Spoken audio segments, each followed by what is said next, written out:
Hello and welcome to Me and You and Nancy Drew, the podcast in which I, Colleen, and I, Megan, are reading and discussing the Nancy Drew books as well as the other items in the Nancy Drew universe. This week, after a little bit of a break from the classic novels, we are back. We read number 11, The Clue of the Broken Locket.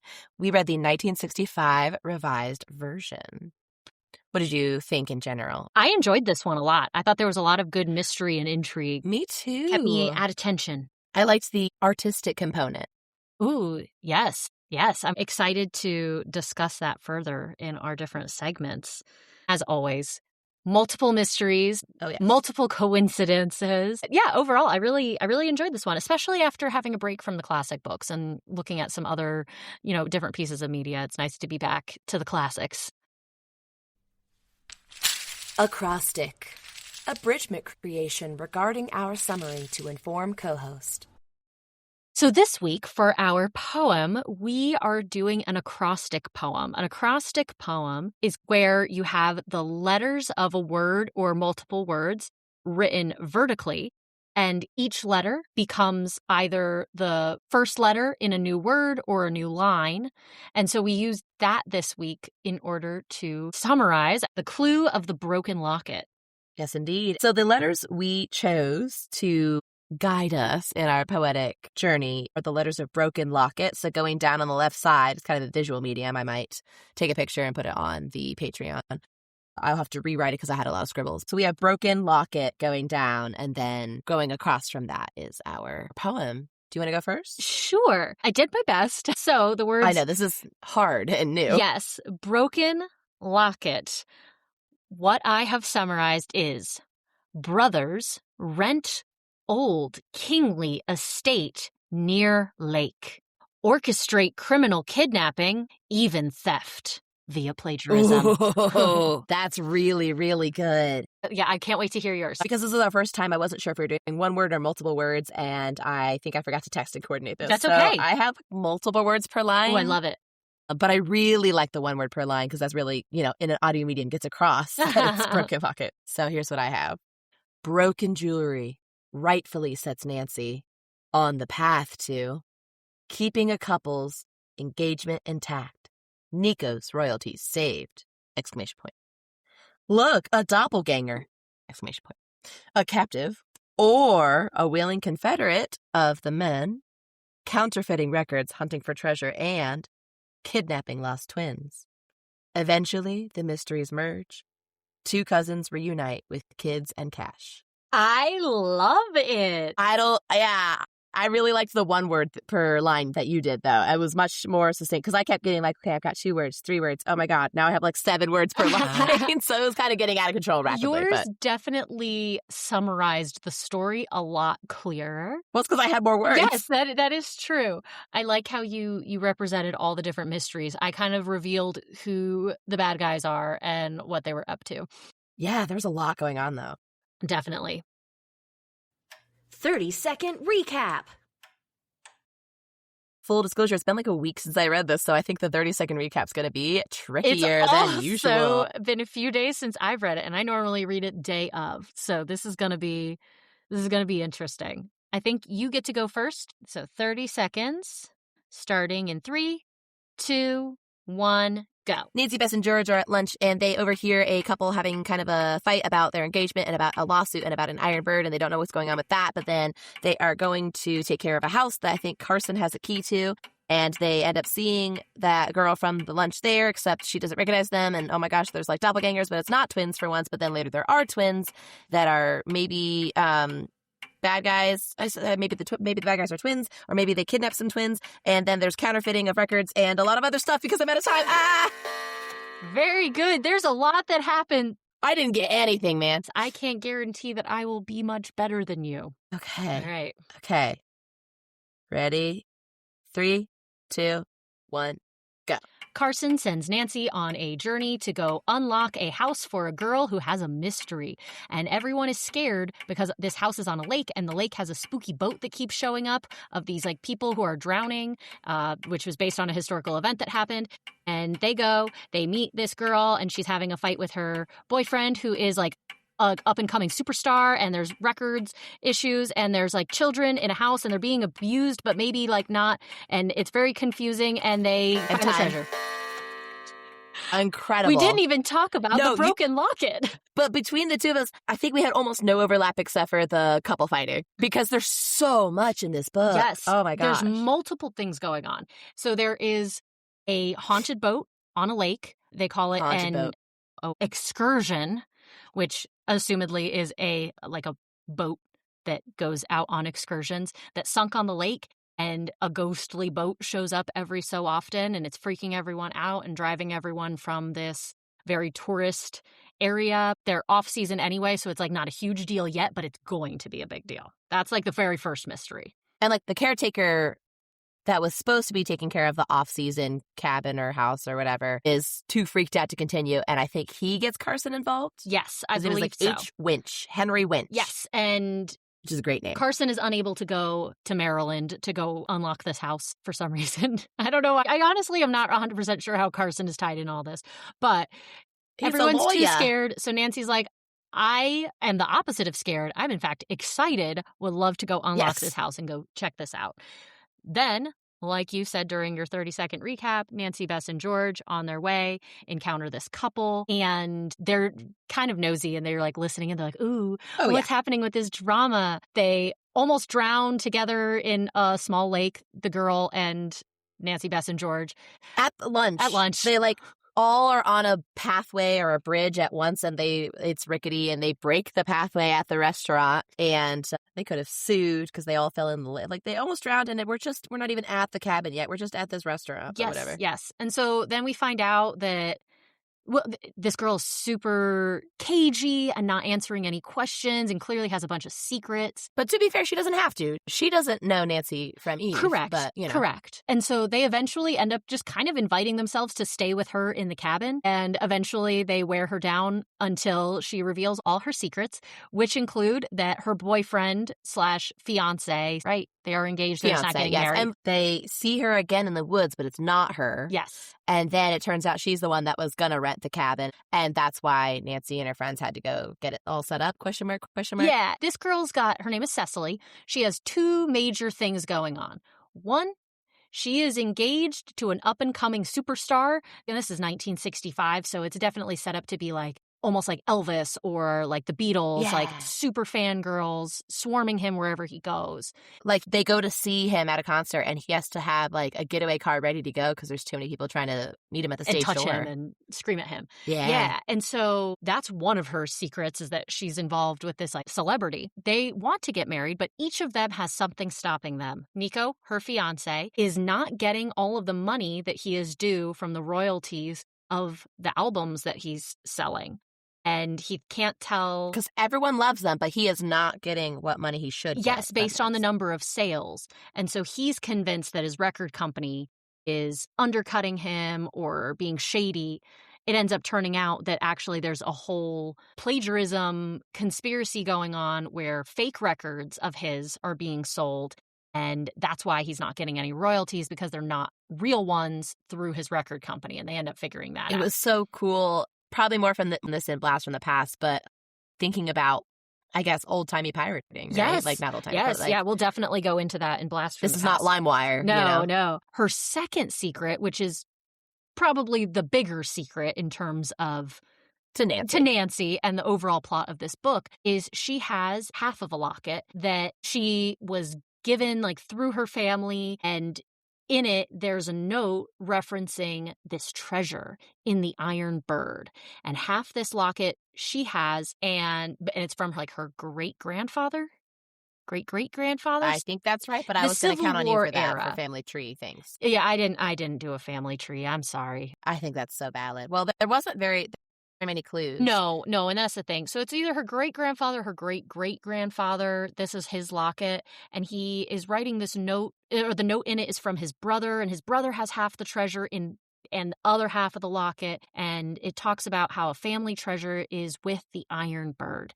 And so her goal is to find this Iron Bird, whatever that means, at her ancestral family home, in order to have this treasure or just money. Which I believe the family home is not in her family anymore, right? No, and that was a whole big part of the mystery was she doesn't even know where this ancestral family home was, but she's hoping that if she's able to have money, that she and Nico can get married and he doesn't have to worry so much about his shady records or anything like that. And there's a lawsuit, right? Yeah, he's like getting ready to sue the record company for his like lost royalties. I understand his point of view because if you know that you are a huge hit and you know that your record label should be paying you more, I see where he's coming from. Exactly. He's wrong, but I see where he's coming from. And so then all of this kind of culminates. This cottage, house, whatever they're all staying in that Cecily has rented is adjacent to this old, huge property that she is correct in figuring out is her like ancestral family home. And so she wants to explore, and she's not 100% sure exactly what she's looking for. Something with an iron bird somewhere on the property to give her a clue. But But it's owned by... Not owned. Rented. Oh. It's rented by some bad guys, and I'm trying to find their names. Yes, they're brothers. I didn't write their names. Brothers. Are they twins? Are no, they not I don't twins? think they're twins. You never know. But it's a set of brothers. There's Carl, I think? Yeah, Carl's one of them. The Driscolls, that's right. Yes, the Driscoll brothers. Yeah, Carl Driscoll and a different Driscoll, and then there's a lady. Yes, one of them is married. Vince and Carl Driscoll. Yes, and the Mrs. Driscoll is married to Carl. And then there's two children. Yes, there's two twin children. Those are the twins. I'm like, there's twins somewhere, and it's not the bad guys that are brothers, and it's not the doppelgangers. Nope.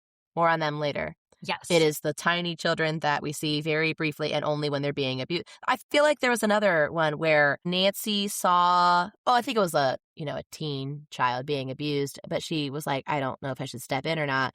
And this one, I felt that, I've never been in the child situation, but I felt that they rode the line admirably of, I can't step in yet, or I won't be able to gather more information to get these children to safety. Yes. Kind of thing. Yes. It definitely very quickly became a priority.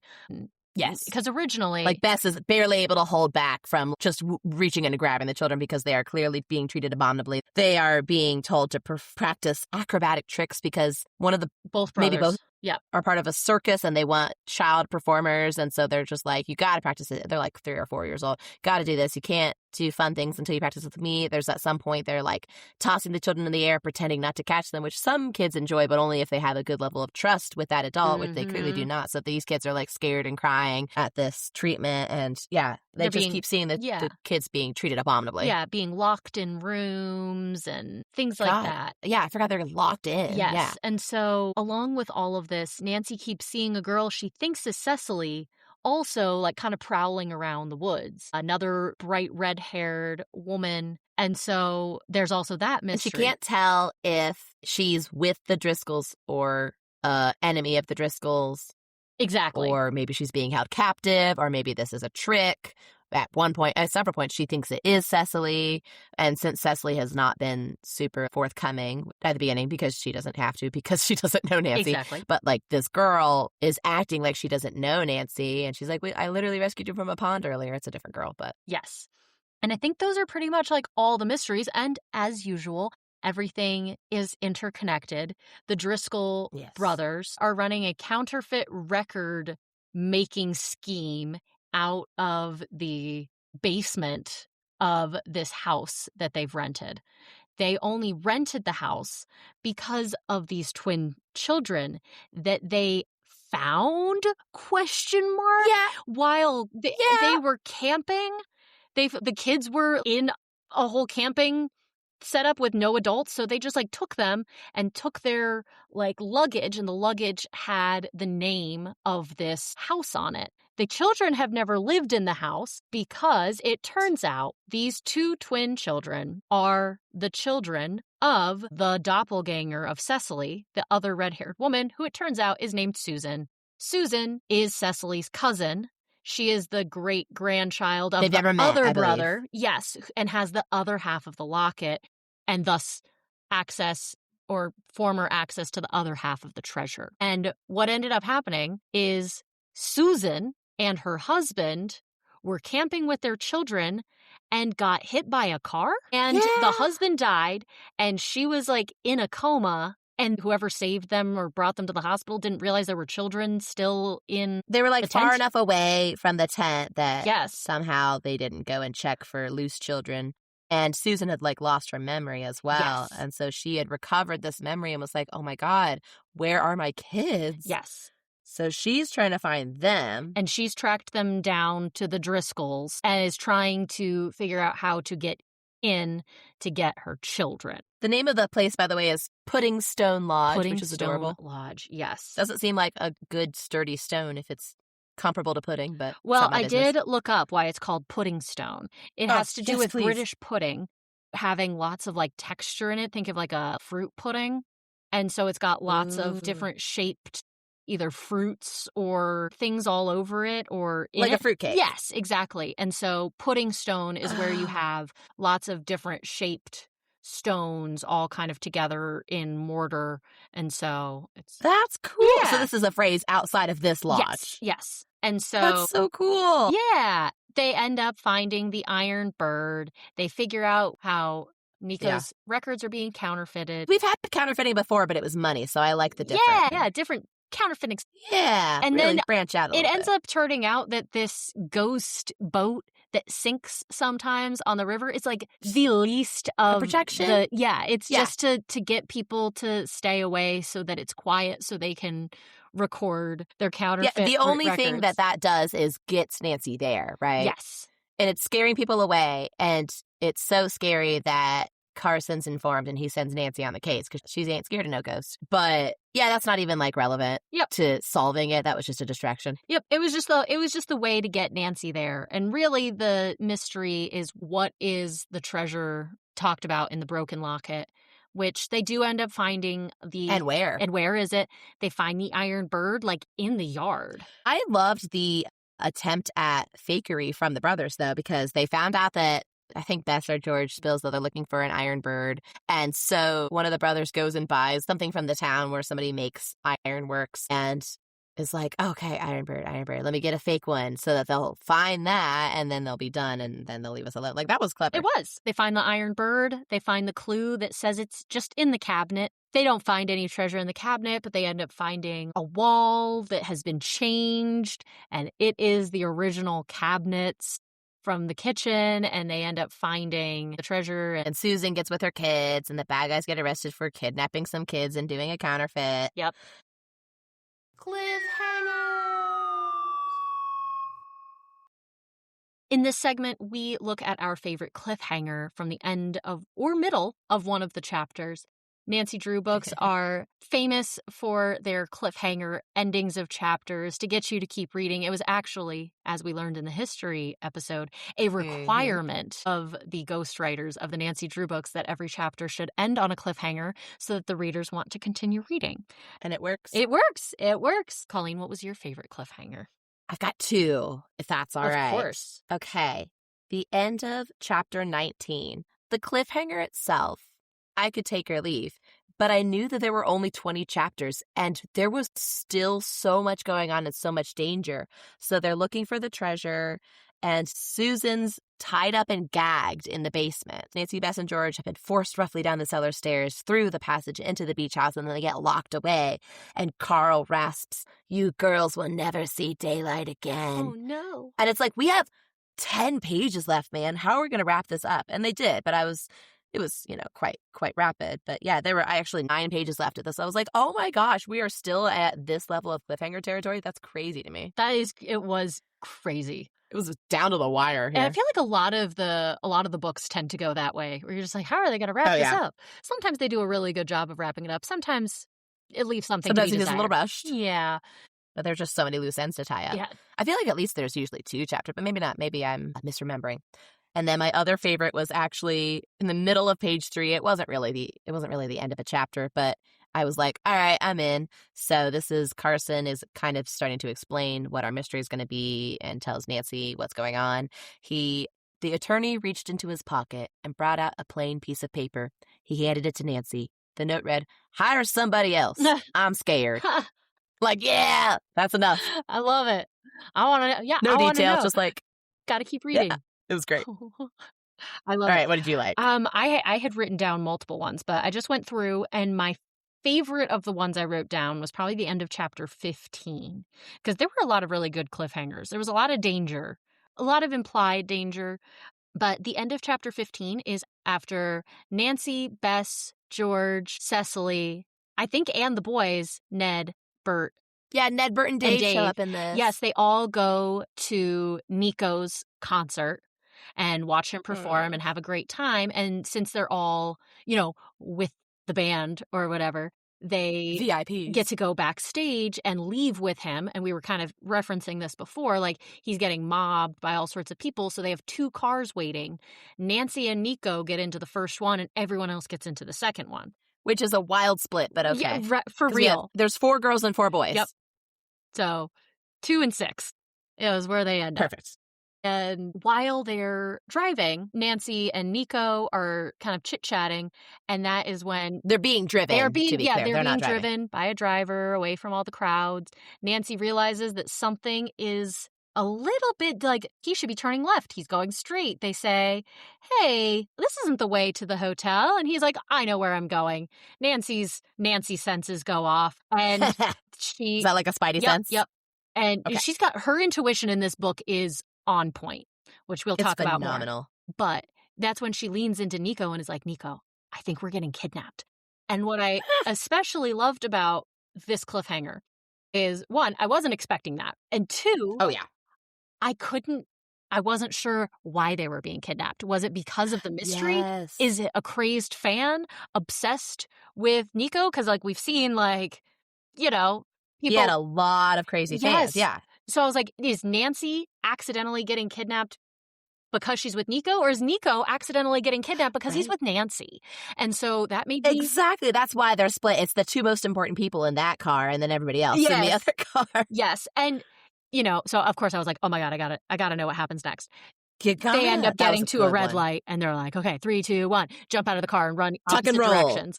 And they both end up I think Nancy gets in, someone gets on a bus. Let's see. Yeah, they reach. Someone calls a cab to get to Nancy the hotel. Nancy called a cab. She's like, I hope Nico gets there. Everyone ends up at the hotel at the same time. It's like, wow, that was great. And it's like, we just got kidnapped, but we're okay. Yeah. But I do love Cecily's when you didn't show up, haha, I thought you were running off. I thought you were stealing my man. Yes. She pretended that it says that she's pretending, which is cute. She pretended she was, cross with them. Yeah, because there's so many different mysteries going on. Is it the counterfeiting thing? Is it the boat thing? Is it the treasure thing? Is it Nico? Is it Nancy? So it was pretty exciting to read. I liked it. It was really good. Ship of the Week. In this segment, we look at which characters we want to be in a relationship, or whose relationship we already support, or a relationship that we absolutely do not support. So I think I'll be honest, there was a lot to choose from in this. There definitely was. Who did you go with? For a while, I was tied between Nico and Cecily and Ned and Nancy. Because when we first meet Nico and Cecily, they're not on great terms. They're having a very public fight at a restaurant, eating outdoors in the garden, being like, we can't get married. You got a lawsuit. I've got an Iron Bird. And he's like, enough with the Iron Bird, blah, blah, blah. They're not having a great time. And then they leave she runs away and then falls in the lake or whatever. So we're like, oh, are we good? Is this boyfriend okay? Do you feel safe? But the more we learn about the 2 of them, they really, really care about each other. Did you choose Cecily and Nico? No. Oh, okay. I'm so sorry. I did. Yeah. Okay. I won't say too much then so that you can share your information. But I liked where it went when we got more info on the 2 of them. I really liked that. But as far as text evidence, I just kept flagging really cute Ned and Nancy moments. And I know I've said it before, but I love Ned and Nancy, and they just keep being great. So I have on page 129, Ned is catching Nancy up on what he's done that day because he is checking out the jobber, is what they call the guy who's selling these counterfeit records. He didn't make them, but he's selling them, and so that's the jobber. I guess just a guy who does a job. I didn't look that up.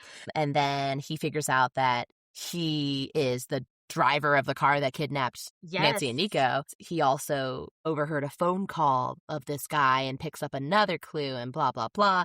And so Nancy just goes, oh, Ned, your sleuthing has been marvelous. Do you know what this means? And helps bring these conclusions to their final point. But he got most of the way there, did a what she asked, but then went above and beyond to like connect some dots. He overheard a name and was like, hey, remember when you told me about getting chased on the beach and you heard the name Webby? I heard the name Webby. So I think they're all in cahoots with this jobber. Later, they're checking out the Driscoll's house. They're holding each other back from intervening when the kids are getting yanked along by the arm and feeling upset. So like, we need to have a good reason for this or we won't be able to, see them again. And we need to get enough evidence that the authorities will agree that these twins should not be with these adults, right? And then they think that there's someone being held captive in the attic. It is. It's Susan. It's the other redheaded woman. And so Nancy is like, I have tried to get in there. I can't get in there. The one time I did get in there, they cleared her out so I could see, right, that there's nothing there. And then she noticed that this like bullseye window to the attic is open. She goes, hey, you're a football guy. Do you think you could toss a stone through that window? Ned was sure he could. He began looking for a suitable stone, and he stands far enough back, takes careful aim, and throws the stone as if it were a high forward pass, and it sails neatly through the round opening. He's like, yes, I am an athlete, and I will put that to work for you. And it, works, and she throws the stone back. She's like, got it. There is someone up there confirmed. Okay, cool. So I just really love them, and I love that they hype each other up and they use their skills from separate things to help each other out. I don't know. I love especially that. Ned helping Nancy, because I care most about that. Yes. So, yeah. No, they're always so cute. So I, of course, love Ned and Nancy, but I did choose Cecily and Nico as my ship of the week this week. They're cute. They are. And it's like you said before, we see them originally in a fight and then they're separated. Nico goes to Baltimore for his Flying Dutchman concert, which is the name of his band. And Cecily stays to look for her iron bird and become friends with Nancy, Bess, and George. And so we are first introduced to Nico while Bess, George, and Nancy are primarily Bess listening and like, oh my gosh, like listen to that drama. And we don't see Nico for like 60 pages. And during all that, Cecily is very clearly really into him to the point I was a little worried that it wasn't as reciprocated. Yeah.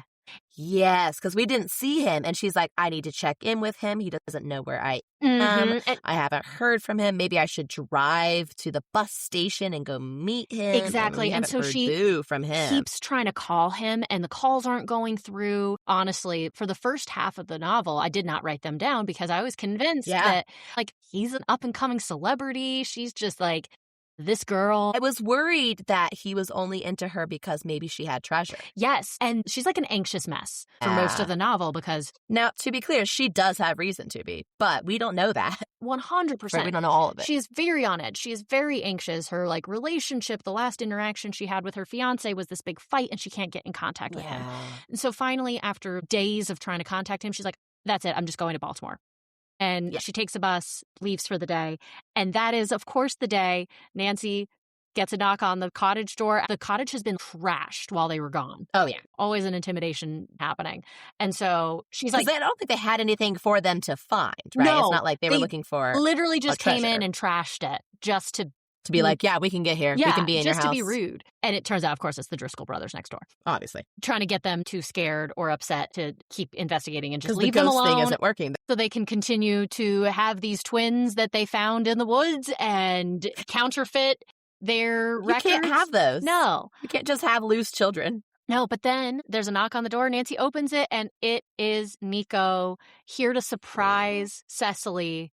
And he's so disappointed that she's not there. Gift of the Magi. Yes. And he feels so guilty that he hasn't been able to call her because his band stuff has been taking so long, which is why he decided to come see her, and they just missed each other. And so Nancy, Bess, and George end up setting it up so that he'll come back the next day while Cecily is there, and they'll make sure Cecily is there so that he can surprise her. They've also been putting together that Nancy buys a record. And while they're listening to it, Nancy's like, this just does not sound as good as the one that Cecily has. And that's when she realizes, oh, I can hear crickets on it. It's like a recording of a recording. Of the recording. So when Nico comes back, they're able to start investigating this part of the mystery. Which luckily is the same mystery. Yes, it turns out, of course. Or the same people. It's the same mystery. But I was worried he would be a different type of person. And he was not. He was exactly who he said he was. Yeah, they had a And who little bit of a Cecily fight. said he was. And exactly, and who Cecily said he was. He loves her so much. He's so excited to be with her. And I thought they were just really, really adorable. Yeah. Well, and the fight they were having, part of it was he was like, listen, I kind of had enough about this Iron Bird, but it was more of like, hey, you have kind of put your whole heart and soul into this, Yes. and I'm worried it's not going to pan out. Exactly. Yeah, and the thing is, he was ready to marry her right away. Yes. And she is the one who said, no, we've got this lawsuit thing going on and the Iron Bird thing going on, and we can't move forward until we solve these things. And so Nancy helps them solve Which those I appreciate things. getting your ducks in a row. Yeah. And so I hope Nancy's bridesmaid at their wedding. Or that'd be awesome. She's a bridesmaid in every wedding. Yes, always a bridesmaid. And she's fine with it. She is. She makes instant friends wherever she goes. So, I love it. That was my ship of the week. This was not instant because they did get off to a rocky start. Yes. And she saved her from the pond. She's like, literally lay off. Like, I'm not talking to you. And Nancy is so used to doing one single thing for people and them spilling all their secrets. But Cecily took a little bit of work to get to know. And I love it. It was worth it. I also, oh my gosh, this is not related to anything except for Cecily, but when we kept seeing what we now know was Susan, this is when she would escape. Or we saw her when she first showed up. Or no, someone in the town saw her when she first showed up because they're like, oh my gosh, you were just in here buying a record. And Cecily's like, no, I was not. I have my own records. I know the singer. It's great. Then they see Susan trying to run away and it's like, I can't let them keep the babies. Nancy's like, what are you talking about? And so I thought that Cecily was hiding something from Nancy because they kept bringing up there's like a doppelganger, there's someone who looks just like you, and we've had so many twins that I just assumed they were twins and that they both knew about each other or something. And it said in the text, not even just her dialogue change, but in the text it says every time the doppelganger or the twin is brought up, Cecily changes the subject very quickly. Like, not only the dialogue is just a new subject, which I could think of as suspicious, but the narration found it suspicious that she moved on and was like, I don't want to talk about that. So I truly thought the cousins ran on it, that nobody knew anything. Nobody, and that's the thing. Everyone was trying to keep their cards close to their chest. Yeah. And so it made everyone seem really suspicious. Cooking corner. Let's look at all the delicious foods in Cooking Corner. What's the first one that you have? It's the reason that they meet Cecily. Bess sees a sign. They are driving to this cabin. They're like, we're going to need some food before we stop. And Bess goes, look, the sign says fresh broiled lobster. First of all, proud of her for not saying, She says, with M's, which I appreciate. And also they stop at this little place called the White Mill, the remodeled mill that turned into a restaurant. And that's how they meet Cecily to start with. So, yay. Yes, I love that. And actually, speaking of Bess, Hannah's not in this book at all. No. And so there is nobody to cook for them, but they are mostly at the cottage. Bess ends up taking over most of the cooking during this book. Yes. Which is so sweet. And it says that she loves it and she's good at it, which we haven't really had an opportunity to see before. Yes. They've been staying at a B&B. I almost said an Airbnb. They were not staying at that. But they've been staying at a B&B where someone cooks, or they've been with Hannah who cooks. And so it's like, no, Bess is like really good at this. Yes. Not only is she a foodie as far as consuming, as she loves a good snack, but she like makes stuff for other people and also really prioritizes comfy and cozy foods in times of trauma and stress, much like Hannah does. Yes. And I love this. Me too. So much. And also just she is making sure that everyone is fed. Yes. The end. Because they're not maybe going to do it. Yes. They're so stressed with X, Y, and Z detail, and they're like, we'll get food in the morning. And Bess is like, I don't know, you're going to be wanting some cocoa tonight. Like, we're going to stop by and get that when we pick up the gas to turn the heat on. Exactly. Oh, yeah, because they wouldn't drop off the gas bottles for the cabin because the cabin's so spooky. Yep. So they're like, okay, we'll go and get that so we can have heat and, like, hot water. And Bess is like, and cocoa. George is like, kind of like rolls her eyes, and cocoa. Yeah. All right. But then they all really appreciate the milk, the cocoa, the cookies, and the ham sandwiches. Yes. There were some where I wish that they told us more, where they're like, oh, Bess made them an excellent meal. I'm like, what was it? What did she make? Yeah. What But else? they also did say a lot. They did also go into a lot. There was a lot of sweets, ice cream and hot fudge, cookies and soda. Oh, Bess is twinkling her eyes at the person who runs the diner, right? Yes. It's like, we need vanilla, Bess replied with a twinkle, with hot fudge sauce when we get our ice cream. And she needs a double helping because the guy's like, oh, yeah, people come from miles away to get my ice cream. It's as good as homemade, which is crazy to say. So why is it your ice cream, man? It's not homemade, but it's my ice cream. I made it, but it's Yeah, not okay, homemade. should. Okay.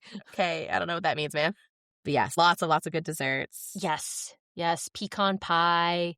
She says that's a real Southern dessert, and I am now in Maryland. Yes, which is so funny. Very cute. It took me a minute. I was like, is Maryland the South? Yes, Maryland's the South. I forget. Barely the South. Yep, cookies and soda to help Nico. Nico Van Dyke, which is a great name. Yes. Yes. Oh, George falls. They're like investigating clues, and she just kind of trips and rolls down a hill. There's a lot of rolling in this because there's also a log that rolls at somebody. But George kind of gets stunned as she falls. She rolls down the hill, and she's got the wind knocked out of her and a little bit of cuts and scrapes. And so Bess takes care of her. But when they reach the cottage, George refused to lie down, saying what she needed was a good juicy steak. I'm like, heck yeah, George. Yes. Yep. Later, everyone's cold. They've been out. This is after Nancy's been climbing the roof of the pudding stone house. Gets locked out on the roof. Bess leaves because she's like, well, Nancy set up. She's like, hey, listen, I might be here longer than you. You can go drive back to the house. And Nancy gets locked on the roof. Yes. This is when Nancy had to go under the water. Her canoe got sabotaged. And so she comes back, and Bess is like, all right, we're done with everything. We're having food. What do you want? Nancy's like, tomato soup. And then George is like, yeah, and with toast. Cream in it. And then Bess is like, and you know what? I'm also making for myself a hamburger. And everyone's like, actually, we want hamburgers too. And yeah, she makes it all. I originally thought that it was similar to the book 10 crackers. Nope, you get cake. And so Nancy's like, I want soup. Okay. And Bess is like, you get a hamburger. But they had soup. No, and she hamburgers. makes it all. Yes. I think Nancy's like, soup would be cozy. George is like, toast would be easy. And Bess is like, burgers would be awesome. Yes. So it's all three. It's all three. But then someone throws a rock. It hits the couch and knocks them onto the floor. And they don't get hit. But they do hit their heads. The rock. Yeah. They do hit their heads right on the edge of the fireplace. And they're like, thank God they didn't fall in the fire. So they're taking care of everybody. Nico's like, you need a police guard. Cecily looked wan and upset. Luckily, there was a diversion at that moment. Bess cried out, oh, the hamburger. Yes. She dashed into the kitchen and presently announced that she had 3 very well done, somewhat burned hamburgers for sale. I love this because like, no, they're still edible. I'm sorry I forgot because I was like caring about you guys. You got a rock thrown at you. I also like that she announces that they're for sale because I do this at lunch. Like there's a share table where if they don't want something from the given lunch and it's like a sealed thing, they will sometimes put like a little cup of salsa. I'm like, don't put the little tiny cup of salsa that's open on the share table. Nobody wants that. But like if it's like an apple or a little thing of carrots, that's all. Yeah. They can put it on the share table, save it for later, and anybody can go get an extra thing. And if there's like a buttload of apples, I'll grab like 6, 3 in each hand and go around it. Free apples for sale, free apples for sale. And there's like specific kids that are like, I don't want a free one, but if it's $100, I will take it. And I was like, for you? $200. They're like, all right, cool, done. And we do a little pretend exchange of money. So I love Bess being like, yep, hamburgers are for sale. I love when kids play along with those kinds of things. It was so good. I do have a quick question, though, about the cooking corner and that exact moment. Did they ask Cecily and Nico if they wanted hamburgers? Because she only made 3. There's only 3. And there are 5 of them. And so I'm wondering if they were just like in the kitchen and they like decided like, okay, we're going to get tomato soup for everyone and we're getting hamburgers, but don't tell Nico and Cecily. Or if they did just like off page ask and be like, yo, you want hamburgers? They're like, no, that's okay. We'll be good with the soup. Like, I'm not sure exactly which one. That's a good question. Maybe they did a math problem and then you got 5 people and 3 burgers. How do you split it so everyone gets an equal amount of burger? Like, I don't know. Maybe. I assume it's just only 3 people wanted it, but I didn't think about that. There are not 3 people. There are 5 people. Yes. It's Cecily's cottage. I know we keep coming back to Cecily, but it was interesting to me that she was really standoffish with them. And then they were like, hey, it's us again. We've been staying in your cottage waiting for you. And she's like, oh my gosh, you guys should stay with me. Nancy, you can share a room with me. And Nancy's like, so like, what's going on? And she's like, don't talk to me. Yeah, no, it's very funny. Like, girl, you invited these 3 people to like stay with you. She's like, well, there's been like a lot of scary rumors, so it would be nice to have extra woman power or whatever. Nancy, yes, let's share a room. It's not there's only one bed, but we are sharing a room. No, I won't talk to you about anything else. Yep. Good night. I respect it. I love it. Cecily is darling to me. Yes. Yes, she definitely grew on More me. people need to not answer Nancy's questions right away, actually. Oh, it makes her just so curious. She can't help it. But also she should get used to not just having people tell her every single thing that's on their mind. Their legal woes. Girl, that's crazy that people do tell you this. You should not know a lot of the things you know. I have one more meal. Yes. At the very end. Bacon. Is it bacon? Yes. So the boys are working on trying to figure out the equipment in the beach house. They're trying to figure out how the phantom launch was happening. The girls make an appetizing meal of melon, bacon and eggs, and toast and milk while the boys check out the equipment. And it does feel a little gendered of like the boys are going to look at this and the girls are going to look at this. But we do know that Nancy can handle the equipment, and maybe it's nice to just be like, listen, I'm going to make bacon and I'm not going to get in the water and no one's going to kidnap me and it's going to be fine. And what if I make bacon and eggs? It'd be great. Yes, so much good food. And especially since we're recording this in the winter time and all of the food just sounded, lots of cozy soups and hot chocolate and desserts, and it was lovely. Fashion police. So the thing that stood out to me most in fashion was the number of times they wore pants this book. Yeah. Getting liberated up in here. Yeah, they've been wearing a lot of, cotton dresses and sports dresses and tennis dresses. Tennis dresses specifically. Yes, and evening gowns. And Wait, I just realized we call like sneakers tennis shoes. Is that kind of like a tennis dress? I assume that, well, sometimes they were just playing tennis, but like, is that more of a, it's sporty, it's for a not too engaging sport? Like if you're running track, maybe you don't wear the same kind of tennis shoes that I would wear. I think so. It's always, though, Okay. interesting to me, the difference between like the different areas of the United States that call them tennis shoes versus gym shoes versus sneakers. I grew up calling them sneakers. Where were you at this point?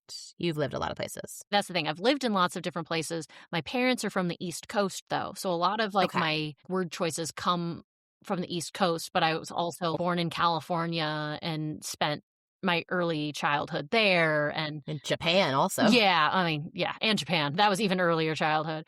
Yeah, so like I always called them like sneakers. Wait, you did California, then Japan, then California? Yeah. Yes. California, then Japan, Okay, then cool. California, then California, then Virginia, Normal. and then further from there. I feel like I said tennis shoes, but I think I understood that all three were the same. But maybe that's just from reading. It's even the same like backpack versus book bag. I'm a backpack Yes. kind of girl, Yeah. but in our like inventory at Okay. work, it's book bag and gym shoes. Interesting. And I'm like, sneakers and backpacks, Interesting. please. Please. And some of that's just living in the Midwest. Oh, I've sure. caught myself saying pop a few times instead of soda. Instead of soda. I think I picture, the moment in every movie where there's a hacker and they talk about something normal in technology, like, oh, it's the flash drive. And they go, speak English, please. Yes. That's you when they say backpack instead of book Yes, bag, or vice exactly. versa. But yes, I noticed that they wore a lot of pants. And it was helpful because they were in and out of the water. They're rolling down the hill. Yeah, they're climbing on the investigating. They're getting roof. stuck on the roof. Yes. Yeah.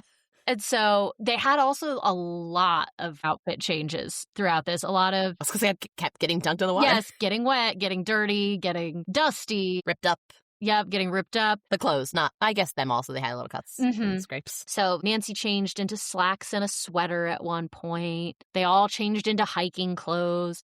I'm always impressed with the number of outfits that they bring with them is really, I yeah. think, where it goes. Well, and when they have extra outfits in the car, I'm like, and it goes together nicely because I have extra clothes at work in case like a kid pukes at me because I know that happened to someone at 8:30 in the morning, and I was like, yeah, that's not going to happen to me. I mean, if it does, I'm not going to have to drive home in that. So I do have just usually clothes I don't care about so that I can leave them in my office at work and just keep them in the filing cabinet and not miss them. So the fact that sometimes they'll have something in the car, like, yes, they packed to go stay here, but if they have something in the car, it's like a coordinated outfit with like shoes, I assume. Exactly. But how long were they initially anticipating being here? All they had to do was let a girl into a cabin.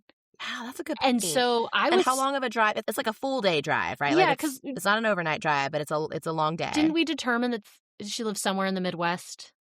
Because Yes. near Chicago, day trips. Because to Chicago is a day trip, and maybe Maryland is a day trip. So like maybe right between. Yeah, those. but like, and Maryland is further. So maybe they were just like planning on being there long term. But I was surprised at the variety that they brought, not knowing that they were going to Yeah. be on the roof. on the roof and in the woods so frequently. That's true. Yeah. Yeah, when they mentioned slacks specifically, to go outside in the woods and like check on stuff, I'm like, slacks for the woods. I'm glad you have pants, but slacks to me is like I'm teaching. Slacks is like It's like a normal work day. business casual. Yeah, exactly. Business casual. Not go to the woods. Go to the woods to me is jeans. Yes, which she does wear blue jeans and hiking Yeah. shoes, which, I love that they have to specify blue jeans. yep, as opposed to any other type of jeans. It's not them, just blue Right. ones. Just blue ones. Incredible. My only other moment that's like a specific one is Chekhov's turquoise earrings on Ah. page 5. It's like they're driving down and Nancy's like briefing them on the case. First of all, they're already like in the car, and then Nancy briefs them on what's happening. Like, it's not a case yet. They're like, yeah, we're going to Maryland. And then on the way, Nancy's like, so here's the situation. By the way. Like, okay. They were like all in anyway. Specifically, I think they said they'd like Bess nor George. Fortunately, neither of them had special dates for the next few days and would be able to accompany Nancy. So they wanted to be there for a few days. But I assume special dates is like anything specific on their calendar, but maybe it was like hanging out with Bert and Dave. I don't know. Yeah, but don't worry. They came anyway. Oh, yeah. Yeah, it was great. I love it. They're taking a break from their busy camp counseling schedule, I assume. Exactly. It's not that busy. They're always free. But on page 5, suddenly one of Bess's turquoise earrings fell into her lap. Oh, this earring makes me so mad. It's always falling off. Why don't you tighten it? George asked. She was apt to be impatient with her very feminine cousin.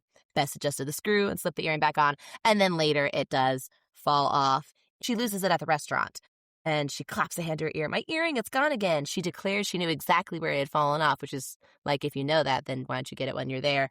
But she like tripped on one of the loose planks on this bridge, which is about to fall apart in like a page.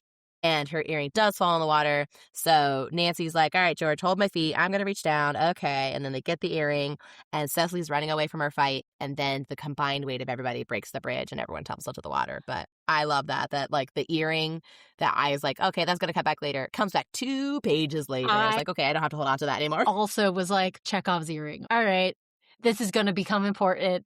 And then it immediately became important. Exactly. The actual, in case people don't know, it's Chekhov's gun, but I want to say, like, Anton Chekhov, the Russian playwright, was like, every element in a story must be necessary, which I don't necessarily agree with, but maybe in a mystery more so. So if you introduce a gun on the wall in Act 1, it must be fired by the end of the story. That's Chekhov's gun theory. Yes. And different people agree or disagree, but I just think it's funny when it's like a little earring. I'm like, that's coming back later. Okay. And especially I feel like a lot of the details in mystery books tend to be important. I always am like, okay, why would they include this if it isn't important? And sometimes it is a red herring, but that's pretty much all of mine was just, yeah. Yeah, a lot of pants. A lot of pants. I love it. Picture perfect. I need to say I loved the preview picture and the text, which didn't give anything away. That was what I was. Yes, that's what I was going to talk about too. Is that what you're going to start with? Yeah, but go for it. So the Nancy Drew books are famous for their pen and ink drawings included in the books. And I absolutely loved the very first one. They usually give you a little preview before you get to the title page with a little clue. And the picture for this book, the very first one, is 2 men on a dock, and under the dock is Nancy Drew holding on to a beam for dear life while they say, she's here somewhere.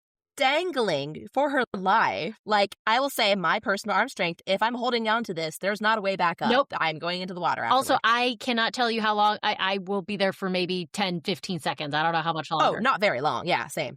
It reminded me of Kit Kittredge, an American Girl, who I believe has to do this on like a train trestle. She's running on the train tracks and is like, oh God, a train is coming. And she just kind of pops herself underneath, holds herself there as the whole thing, rattles mightily as the train goes over. And then she's like, okay, all done, gets back up on the train tracks.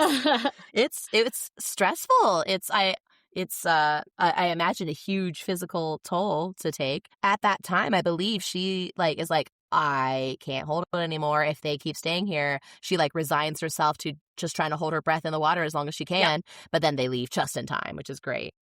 I will also say, obviously, we put these pictures on the Patreon, but this time around, I do not have the older version. I'm reading the same one you have. I imagine yours is digital, but yes. It's the yellow hardcover, which was still my mom's, but wasn't. I'm missing a couple. I don't have the whole series and that, double bound purpley gray. So this one I have a yellow one. So it's not going to be, you're not going to see 2 different versions of a picture. They all look the same, I assume. Do you have any other pictures? I have up to 2 more. I have one other.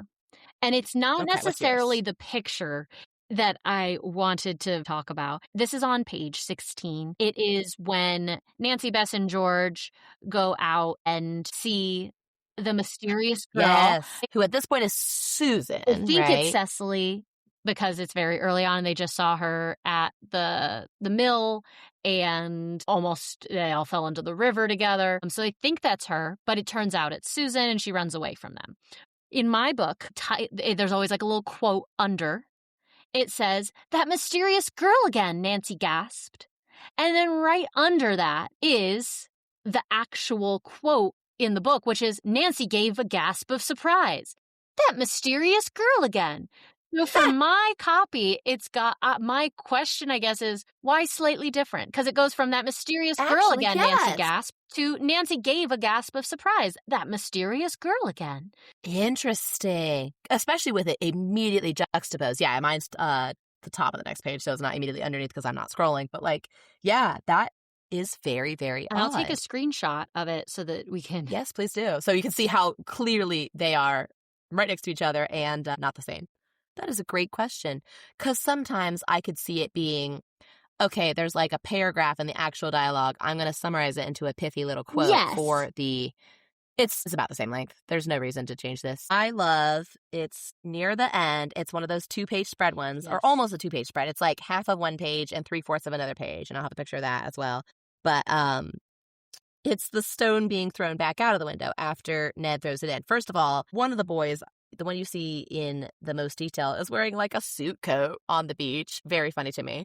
And then there's this house. It's done in this beautiful detail. You can see it's like a cool stone pattern. You can see the clouds and a mountain in the distance. And then this little scribble to indicate a rock and a really scribbly line, I think, to indicate that the rock is moving. It's very silly. No, I loved that one. It reminds me of that time when there was like a house fire and everything was so detailed, and then like the smoke was like scribble, scribble, scribble, scribble. Here's a tornado done by a 3-year-old. Like, why do we give up here, guys? That's the important part. My other favorite is when they are in the car. They're about to notice they're being kidnapped. They are getting mobbed by a bunch of women and maybe some men, but mostly women. And there's a criminal in the front seat. Nancy and Nico are in the back seat. And Nico and Nancy's faces look identical to me.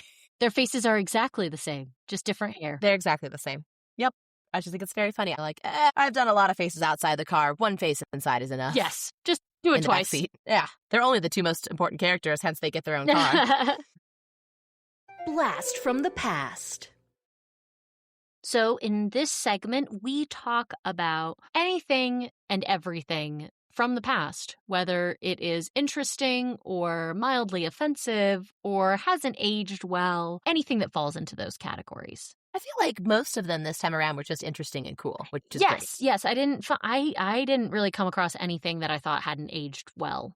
Yeah, nothing really flagged that for me. I could be, missing something, but I really liked just thinking about how you would do a road trip to Maryland and how that small town might look. Immediately, we're talking about the guy who writes a note that says, hire somebody else, I'm scared. What he does when he's not working on the place, he sells confectionery and bait, which is a great combo. And also, I guess confectionery is just like candy and sweets. That's what I would expect. Okay, I've never been to a confectionery store unless it was like at a historical reenactment place or something. Did you have that? Yes, there was a confectionery in Colonial Williamsburg. It was delicious. We would always try and go get as many free samples of the fudge as they would give us. I was just going to ask if there was fudge. Definitely for the tourists and we, the college students, are like, can I try that fudge? Can I try that fudge? Just real quick. Anyway, bye. That's what free samples are for. They did not appreciate that. No, a lot of what I found in Blast from the Past was the different language or words used. Some of them I had to look up. So, like an excursion launch. I'm like, I think I can figure out what that means, but I would never use that phrase. Yes, and so it, almost like a pleasure cruise, yacht, steamboat thing. And that's what they kept calling it, the excursion. The ghostly excursion that would show up. And so it's just a type of boat that the whole point of it is to go out on the river and then come back. It's not I'm fishing, I'm going away somewhere. Or it goes fast or anything like that. Also the word combo in regards to Nico's music act. They call it a combo. Oh, I've heard like a jazz combo. Yes, and that's actually usually when you search up combo, it talks about jazz. It doesn't have to be jazz. In the past, it was more... It was just like a musical act. And so it's still used. It's not just one singer, it's a group? Yes, and so Nico's the band leader and the frontman and the singer, and so he's the most well-known one. He's the face of it. Yes. But yeah, they say he's a pop singer and leads his own combo, which is called the Flying Dutchman. And then they meet him, they're like, your new record is neat. I just think using the word neat like that is just adorable. Neato. Gee whiz. Yes. 23 skidoo. 23 skidoo. Did you notice that the front seat of the car seats at least 3? Yes. George tosses her suitcase in the back and sits up front with the other two of like, I have done that technically once. It was my dad's pickup truck growing up, but it was also not as safe because I think it was just a lap belt, or maybe I'm misremembering, but there's sometimes where the middle seat just have a lap belt, but no. So this was, you could fully sit in the middle. However, it was a stick shift. So that was between your legs. So you just had to watch out. So no one really wanted to be there necessarily. I feel like when I was growing up, my grandparents had a old Definitely an older car thing, right? Yeah. They had a Cadillac that I'm pretty sure had a third seat up front, like a bench seat up front. I'm pretty sure that used to be kind of standard. Yes, I think so. I didn't look it up, but that feels right based on just things I've read and heard about. But I also know that my dad would talk about, like, yeah, we just all sat in the bed of the truck. It doesn't matter how many it sits in the front. I'm not going in there. I'm sitting in the bed of the truck. Yeah. So, what a time. How do you spell meow when you were talking about a cat sound? M-E-O-W. Wrong. It's M-I-A-O-W, according to Nancy Drew. I totally missed that. When was that? Page 30 or possibly 31, I think we're like a page off on our copies. Cecily has this cat named Satin, which I kept misreading as Satan for some reason. And the cat's awake at night, and it's because she hears a loud meowing. And every time they mention it, it's... Wow. I mean, I sound it out, and it's exactly an onomatopoeia, meowing, but also that's just not how it's standardized in a children's book today. It is in this novel thrice. Yes. Oh, did you just search it? I literally just searched the word meow Very nice. on my Kindle app. That's good for additional book. 3 times. The animal persisted in its meowing.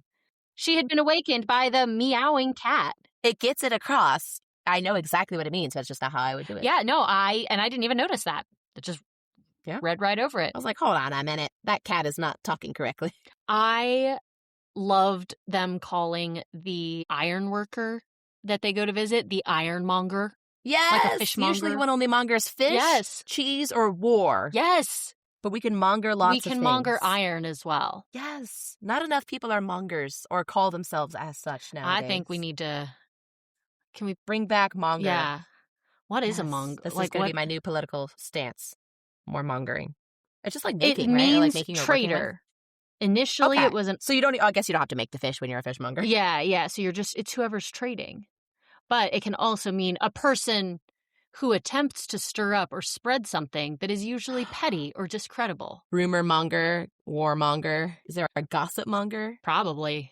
That feels like an older word I've heard before. When Nancy gets locked on the roof, it is the Driscolls' fault. But when Nancy goes, she murmurs to herself, "Oh, dear. I hope it's not one of those self-locking doors." She just tickled me. Yeah. Girl, what? I mean, I've had some self-locking doors. Sure, but I just think it's very funny. She's like, oh, gosh, this newfangled technology, the self-locking door. Yeah. Or did you just turn the lock on the other side? When Cecily wants to meet up with Nico, and they do the gift of the Magi thing where he shows up there and she shows up where he is, or where he was, she's like trying to get to the bus.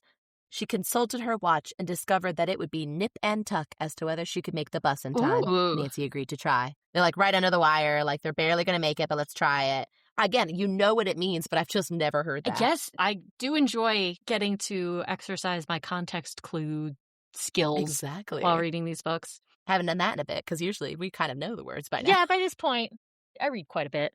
Yeah, not to brag. That's one of our favorite activities.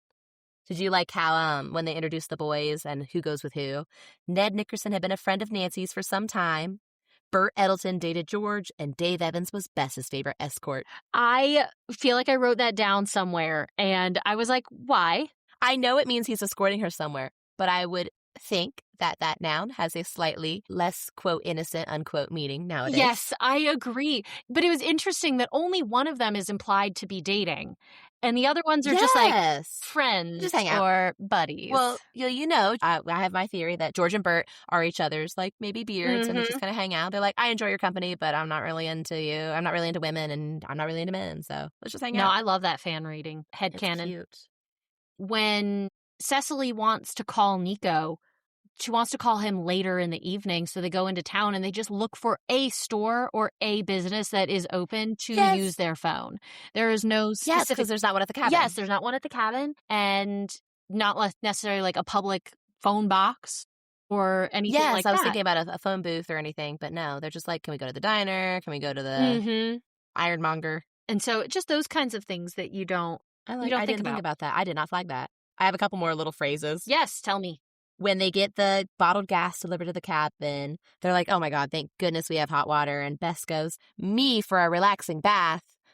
Like, girl, why are you a caveman suddenly? Me for bath. Nancy gets all wet in the water, in the swamp, and she goes, this is a crazy procedure. I haven't picked up a single clue, and what a mess I am. Crazy procedure really got me. Did you notice the girls synchronize their wristwatches at some point so they get their plan all right? No, I totally missed that. Or forgot It's it. near the end. Yeah, it's been a minute since we read this. It was chapter 16, and they have this big plan where Cecily's going to go pretend to be Susan so that Nancy can be in the house and then the Driscoll's house and nonchalantly go, oh my gosh, there's that redheaded woman. Do you see her on the beach? And they'll be like, oh my God, Susan got out. And they go chase after her, and Nancy has more free reign to search the house. And so to time that out right, they synchronize their wristwatches, which I think is an old-timey spy novel type thing. Yes. So that was very cute. I love that. And then at some point, Ned, Bert, and Dave, more on this later, get into a little car wreck. At first glance, the boys were sure a wrecker would be needed to pull out Ned's car. And I assume they mean like a tow truck or something. But when you say a wrecker, I assume the car is toast. Yes, they're just going to bring the wrecker here to just smash it up a little bit more. Just smash it right on the spot, which, is handy. All right, can we talk about the record counterfeiting? Yes. I love that specifically one of the clues, talking about the one that Nico had given Cecily versus the one that one of them had bought at the local diner. Although at first glance they looked exactly the same, she noticed that the label on hers was paler than the other. So there's little visual clues as well as some of the audio clues. Yes, so she said that it just was softer and I think a little bit murkier because she talked about how crisp. Murky, that's a good word. Yeah, murky. How crisp Cecily's version sounded. That's when then she was listening closely and started to notice that there were also crickets, which she does bring to the local police officer and was like, I can hear crickets. I don't think anyone will be able to identify exactly where this was recorded because there are crickets everywhere. I love that she said. She's like, listen, it's a clue. It's not a helpful clue. Yes, there are crickets. But there are crickets everywhere, which is very cute. And it just so happens that she happened to be staying right next door to where they are recording these. Yeah. And so then the implication is that they literally are just playing the music through a speaker and then set up recording equipment to record that sound onto their own records and then are selling those records for a profit. Yes. And it's close enough that no one's noticing because they're like, I just like this song. I'm not listening too close. And I don't have another copy of this like Cecily does to compare it to. So if it's a little fuzzy, it's a little fuzzy. Mm-hmm. But the person who is suffering within this is Nico because he is not getting his royalties. Now, I know this has also been an argument for modern day piracy as well. Yes. But I am also under the impression that royalties don't work the same way anymore, especially with streaming and digital downloads and things like that. Yeah. 0.3 of a cent per stream is what Spotify gives an artist. This is a more direct, hey, this guy and also the other 2 or 3 guys in the Flying Dutchman, maybe 4, are not getting what they are owed. Mm-hmm. Especially since they are so popular. Like, it's a noticeable amount. And the implication is that this is affecting the sales significantly. So it must be an entire region. I don't approve of these actions, but I love that these people that were counterfeiting were like, probably researching because they don't know Nika. So they must have been researching like what's popular. Let me look up some pop music that the kids are really loving. Let me like listen to it a little bit and figure out which ones I want to do, which ones I think will get me a good profit. So I think it's funny to picture them listening to however they figure out the top 40. Like, okay, which one? All right, I think I'll do this one. It's just very funny to me. It is. Because it appears to be that the discs are one song each. Yes. Did you get that impression as well? Yes. Wound watch. Lots of rolling down hills and into water-based features, whether that is the falling through the broken bridge, which I think they should have sued. I don't actually think that. Like, we don't need to be litigious at every small business, but he should have done better. It said that the mill owner was like, oh, I've been meaning to fix that. I'm like, okay, well, now it's too late. You see that, right? Now. Like, good thing no one got pneumonia. Overall, Nancy came out pretty good. She did get a log to the shoulder, but it didn't seem to have any lasting damage. But I would assume that there's some sort of bruising there.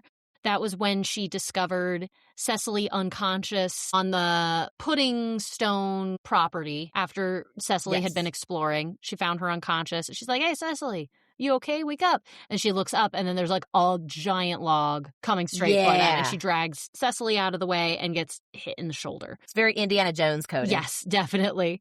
George falls down that hill and rolls for a while. It gets a little scraped up. We talked about that. So George gets hit in the head and rolled and scratched. Yes. And Bess takes care of her, which is very sweet. Yes. She's like, George is like, let me go clean up a little. And like Bess is like, no, I'm going to get my handkerchief and clean you up and we'll take care of you. It's like, oh, sweetie, you guys fight, but you love each other. Definitely. And then obviously, and we kind of touched on this, Cecily and Nico, the couch that they're sitting on gets hit by a giant rock and it knocks them off of the couch and they strike their heads on the fireplace. Yes. Which seems pretty serious. Yes, like they are so close to it that Bess, I believe, is like, good thing they didn't fall in the fire itself, because we were in the other room arguing about hamburgers or whatever. And I think they were like dazed and unconscious when they like came in. That's not good. Ooh. I do want to check up on Cecily later, because I feel like this many things in a short time period is maybe not so good. No, she has been knocked unconscious multiple times in this. But in terms of Nancy, I did write down one other thing for her. Yes. And that I did put with a question mark. I think it's when she first encounters Vince Driscoll. He like grabs her hard by the arm and like holds her. I just assume she's probably got some like bruised fingerprints on her arms. The way it described how he grabbed her. Like, she should have shown the police that, because she doesn't have a ton of evidence for what they're up to. But the vibes are in shambles. She's like, these kids, there's something wrong with how they're treating these kids. And she doesn't know at this point that they're not their kids, right? You know, why would you assume that? But just, there's a lot going on. And the police don't have a lot of evidence to go on, especially because the Driscolls hide everything. I mean, maybe she didn't notice, even though she changed her clothes a million times. But I assume there's a handprint there of bruises, which is pretty severe. Okay, question. With my kidnap and knockout tally, obviously there's a lot of knockouts, but not Nancy. But do we count this as a kidnap? I think so. Because they are driven not to the final destination of the kidnapper, but actually, I would even maybe do up to 2. Okay, first kidnap situation, Nico and Nancy are in their car, and they're being driven somewhere that they did not want to be driven without their consent. But they escaped. They did not get to the final destination. They did escape. I'll count it. But obviously, Nancy's got to escape all of these anyway, right? Of course. So I think it is a kidnap, because they, for a while, are not under their own power and not knowing that they are not under their own power, right? So I think that's a kidnap. And then at the end, how do you feel about it? Because I don't know about that one, because they've broken in. Yeah. Right? And then they get locked up. So I think that one doesn't count, because that's their fault for being there. Yes. Like, I agree. obviously, they shouldn't be locked up, but they are trespassing. But I do think the car one's a kidnap. And honestly, each of them is like, I feel like one is like 0.75 and one is like 0.25. And so it ends up at about a 1. So I would agree. We'll count it as 1 kidnapping total. So in our 11 books, we have a total of 6 Nancy knockouts and 4 Nancy kidnaps. Not doing that hot. Nope. They keep adding up. I do like having the running total, I do too. But yeah, lots of wounds, but not very much from Nancy. Just I think the bruised arm and one kidnap. So yay. And Bess was there to take care of everybody with water on her handkerchief and lovely cozy meals. Yes. So that was good. Crash course. For Crash Course, we are talking about vehicles Nancy is in, right? Yes. I don't think there is the car thing. I think that's more of a kidnap than a crash course, right? Yes, agreed. I don't think it's a car issue. In like the last few chapters, Bert and Dave and Ned are in a car, and the Driscolls are suddenly moving out of their house with the twins and Susan and trying to get out of Dodge before, the cows come home. There's a lot of metaphors. Before the cops catch up. And so Nancy and Bess and George are worried about Susan. Yes. And Ned, I think Susan's still in the house, but some of them I think they're leaving in shifts, right? The implication is that they might be getting rid of Susan and not bringing them with her. ... Yes, because she knows too much. Mm-hmm. So I think Susan and the twins and the wife are in the house, and the Driscoll brothers are first shift heading out, I think, with some of the evidence, right? And then the rest of them are going to join in. Yeah. So Ned, Bert, and Dave rush to the phone booth at a gas station, ask police headquarters in Baltimore to look out for this truck that the Driscolls are in. Then they fill up on gas. Ned, Bert, and Dave are pursuing. Vince's truck was not going very fast in the misty drizzle, so it was easy for the boys to catch up. Suddenly, the truck turned onto a bumpy side road only 1 lane wide. There's a ditch on the side. It's raining hard. The poorly paved road is very slippery. And then Ned slows down because there's a sharp curve and the sign warns sound horn, go slow. So presumably like there's not really enough room. It's a 1-lane road and it's a sharp curve and no one could see anybody coming. And Dave's like, Vince Driscoll didn't sound his horn. And Ned goes, you can bet I'm not going to sound mine, because I think at this point the Driscolls don't know that the boys are following.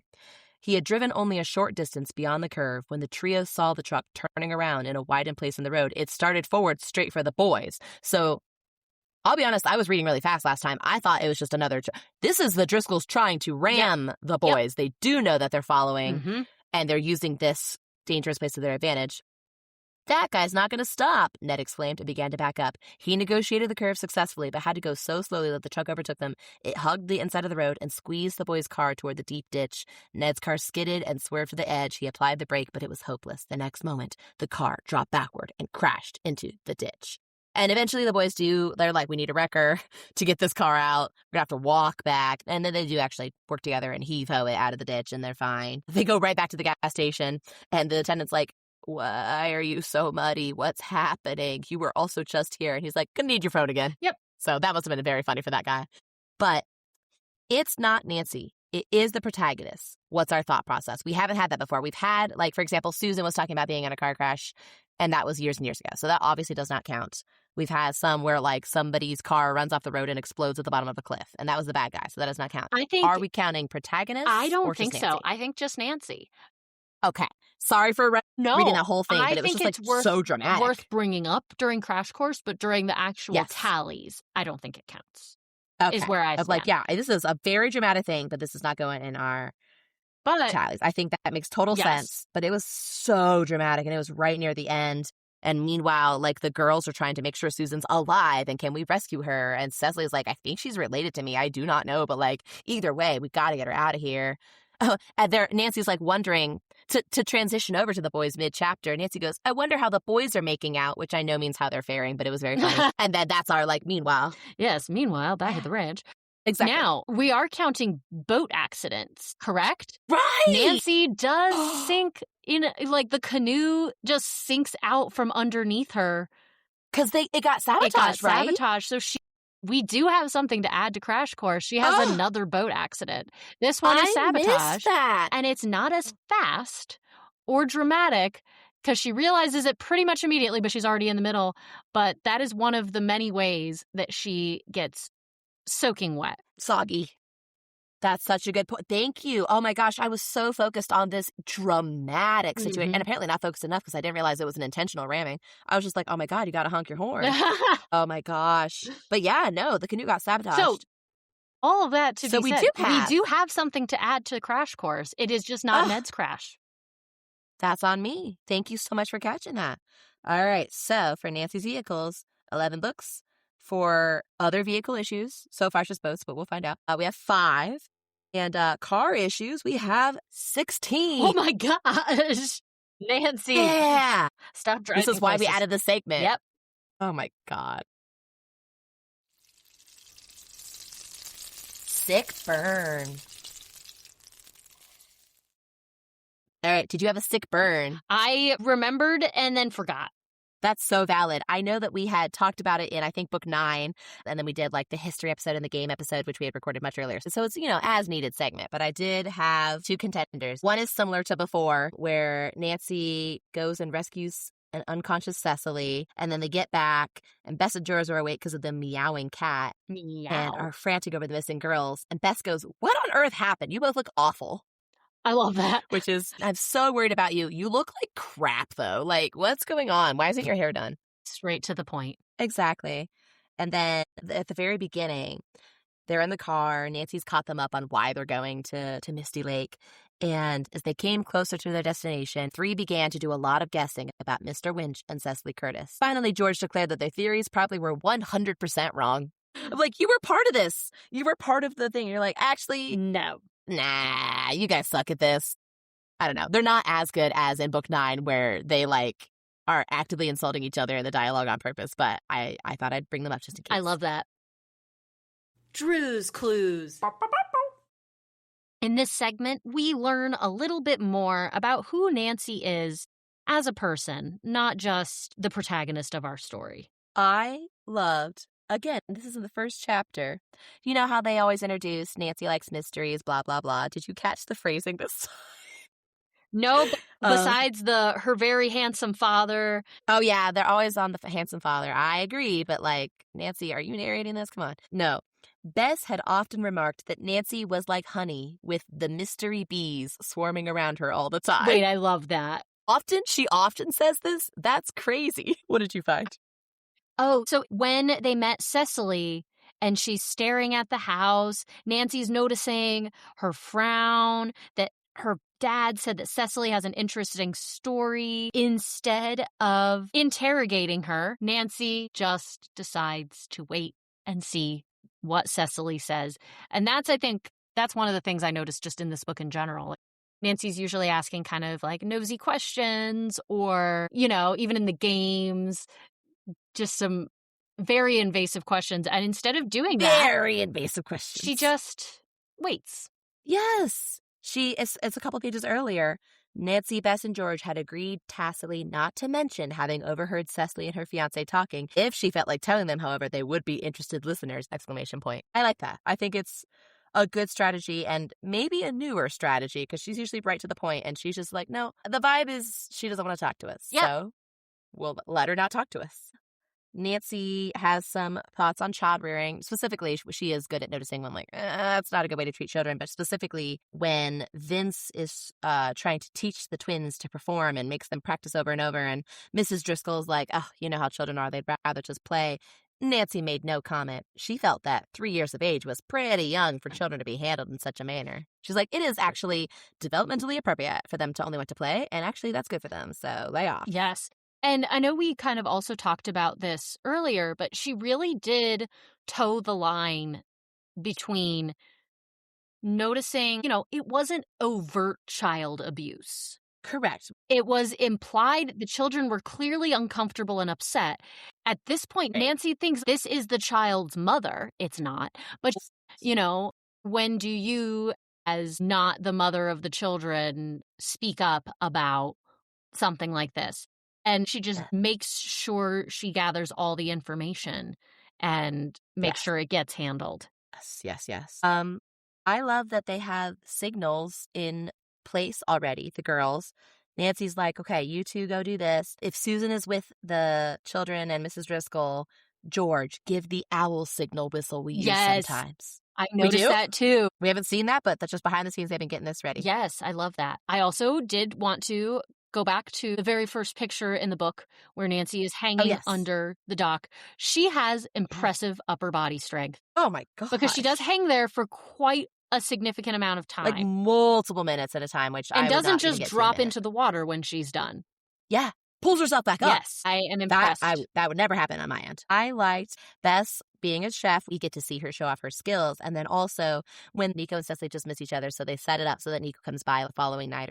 Bess is getting better at being subtle. Yes. And so George was injured. Bess makes her food. George declares she's fine and again long for action. Bess looked at her cousin sternly. No physical exercise tonight, but I'll make a bargain with you. I'll drive you to the movies over at Ridgeton. And so George says yes. And Bess turns to Nancy meaningfully. I hope you girls don't mind not being invited. Somebody probably should be here to guard this cottage. And it's so that Cecily will be there when Nico gets there. But Bess and George are giving a little space. I love it. Yeah, no, Bess is It was usually, really good. and she does really pull Pippin from Lord of the Rings earlier. Oh, sorry. I thought you meant the musical. No, I know. A Pippin from Lord of the Rings where, Nancy's like, okay, we're not going to give away a bunch of information. And Bess is like, yeah, we're here because of this, and we're looking for an iron bird. And like, yeah, she does do that still. Yes, but this was, I feel like differently. she did some growing in this book.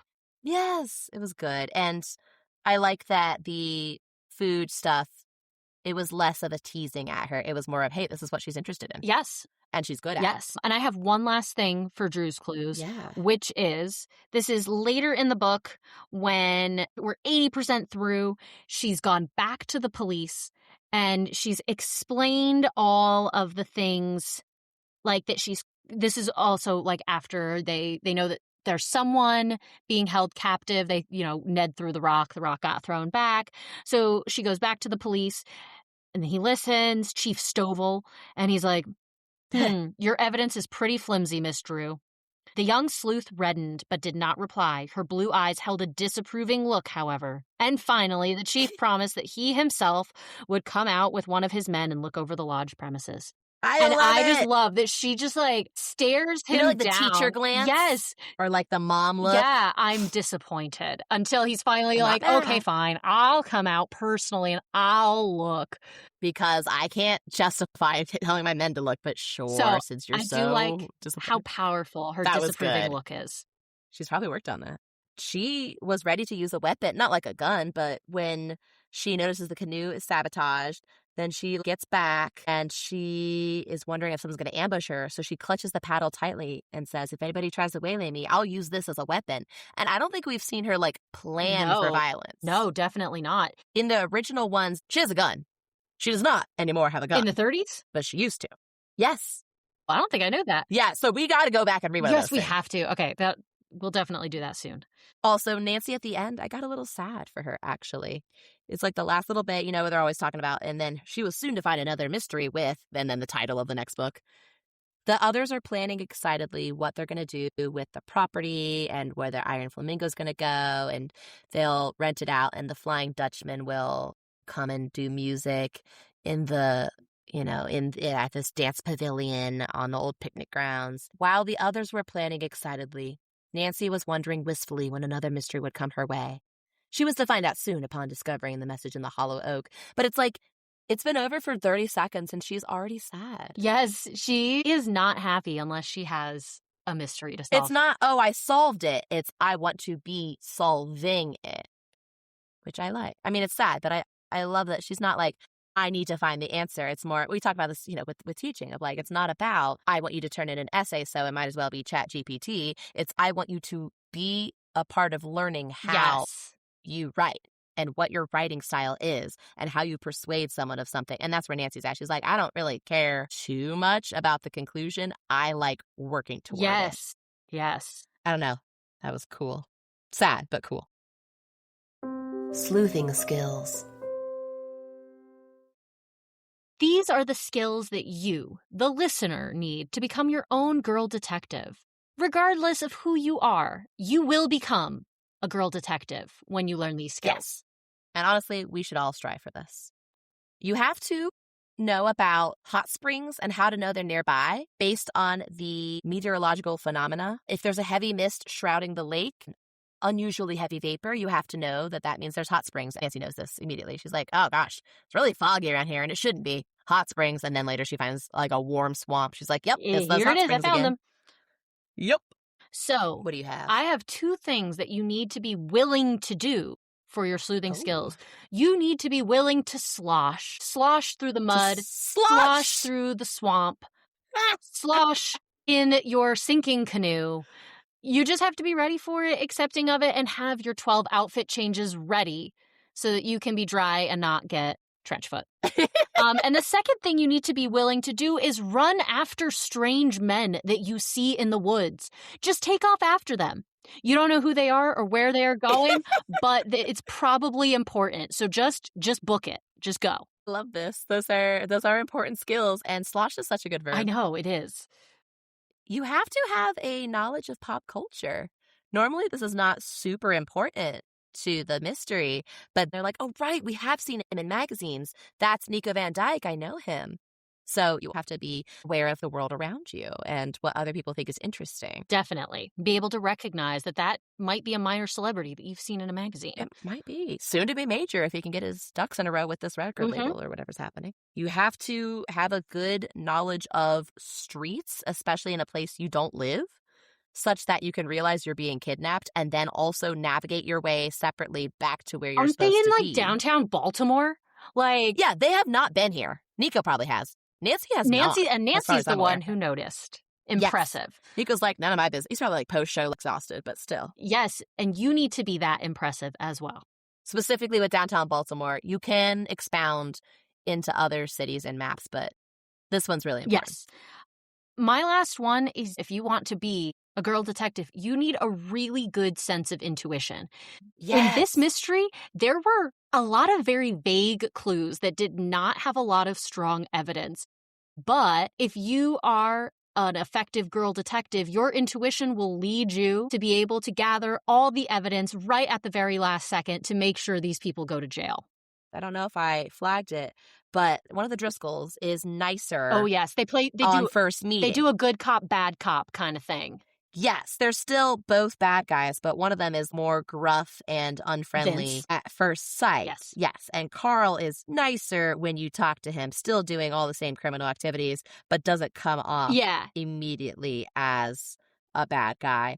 And Nancy's like, I don't know about this. He was friendlier than the other guy, but I don't really get a good feeling about him. I think he's still in on it. And she's right. Yep. And that's that intuition again.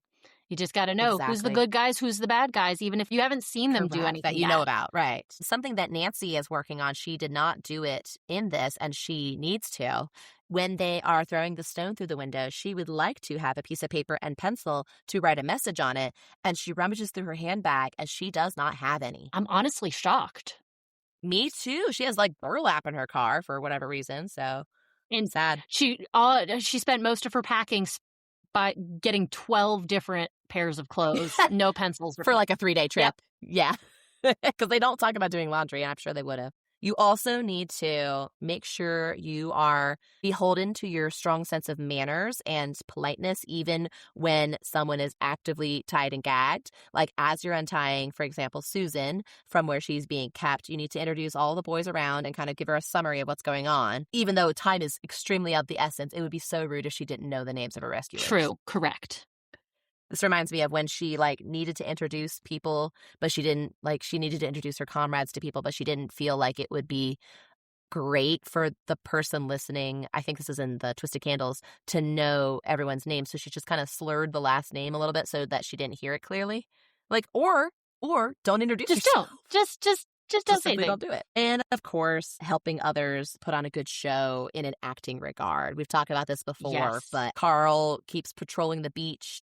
Now that there's 8 people here, there's the boys, there's the girls, there's Cecily, there's Nico. And they would like to all help out, but now the Driscolls are suspicious.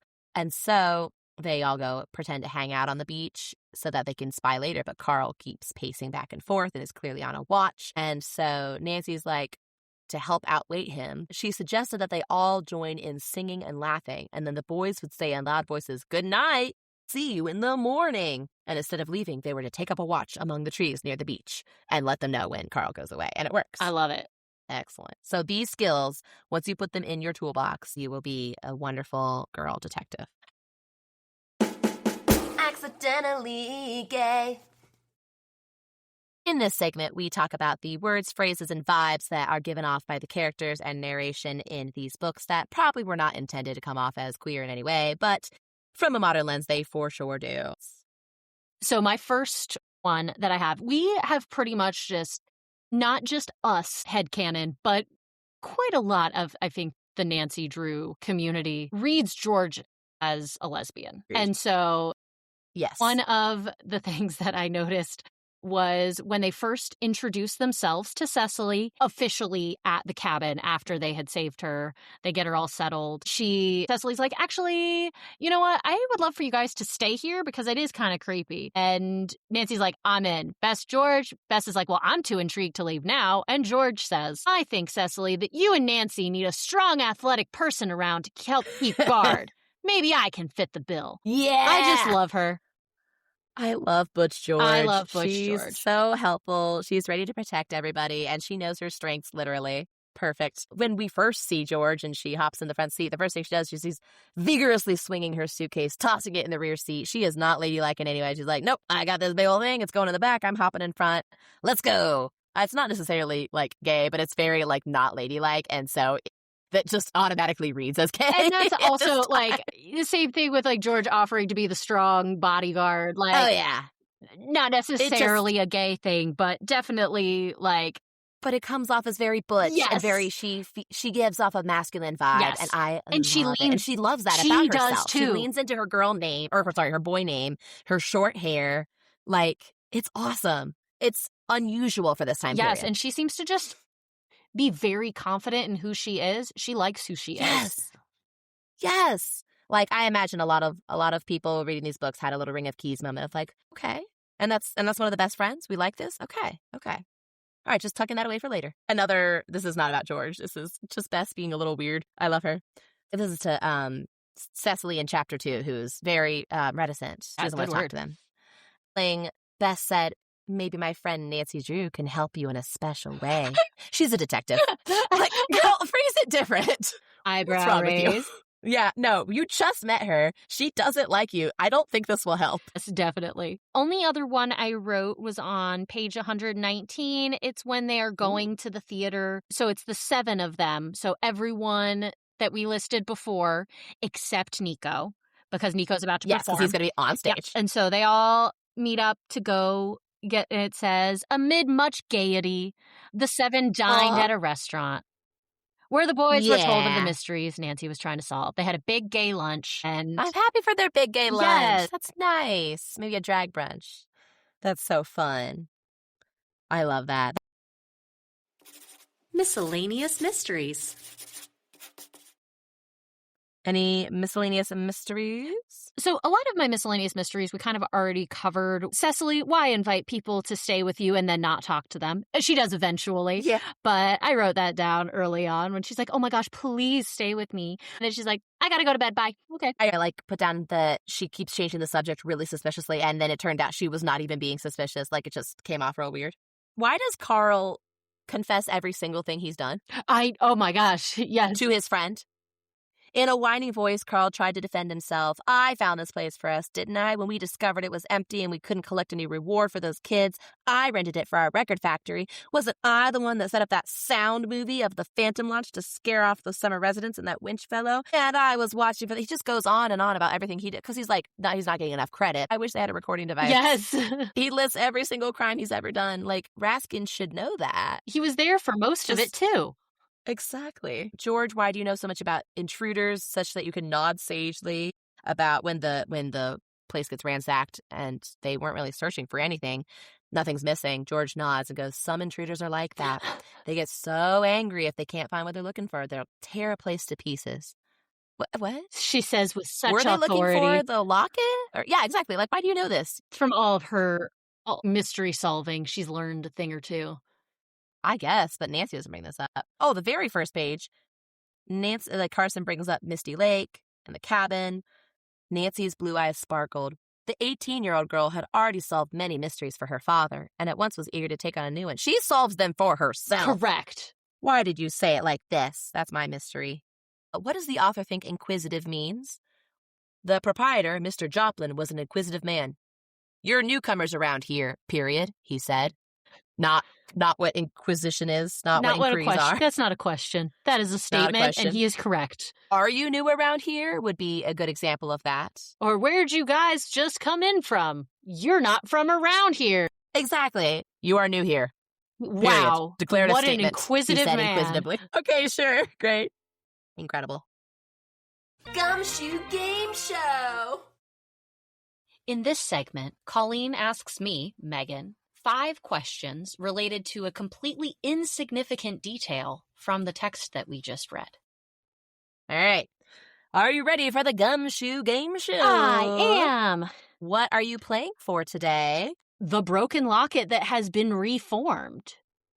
Right? Don't they gift that to Nancy? It is. I just wanted you to say it because I forgot what now, it is. this locket being broken in half, is it like the back half and the front, like the back and the front? That's a great question. Or side and side, like a friendship necklace? Because it seemed to imply necklace. that there was something inside of it. It did. So in theory, it has a front and a back, right? I don't know. What's your headcanon for how this locket is broken? Honestly, what makes the most sense for it to have lasted so long is that it is a locket where the clasp has been broken in half and you've got one half in the other, and maybe you've just like got the note like tucked into the little window. I don't know. It was a little confusing, and they didn't go into it, even though Susan has a part of it and Cecily has a part of it. So, in theory, each of them had a little message inside of it. But now it is all one again, and they don't need it anymore because it, brought the two halves of their family together, and also they got the treasure. So now they've discarded it and given it to Nancy as a gift, and definitely not because they don't want it. And she loves that. So that is what you are playing for. Yes. The quiz is twin themed. Oh. Now, we've had a lot of twins before, and in this case, the only twins that were actually in this were the little kids. Okay. Number 1, Laverne Cox, the actor, Mm-hmm. her twin sibling, whose stage name is M. Lamar. Okay. So how have those two worked together artistically? Is it A, M. Lamar played Laverne's character's twin on Orange is the New Black? B, M. Lamar played Laverne's pre-transition self on Orange is the New Black? C, Laverne has posed for one of the sculptures that M. Lamar incorporates into his musical performances? Or D, Laverne has sung on one of M. Lamar's operatic recordings? I know absolutely nothing about Laverne Cox other than who she is, and that's it. And that she was on Orange is the New Black, but I haven't seen it. I have not seen it either. So I have absolutely no idea, and I am going to go with B because that's the one I want to be true. It is. Yes. Such a cool thing because they wanted to tell the story of Laverne's character pre-transition, but as you might imagine, that's a lot emotionally to ask a trans person to do, Yes, right? Especially, yes. if this is for so long, and they're twins, right? They look a lot alike.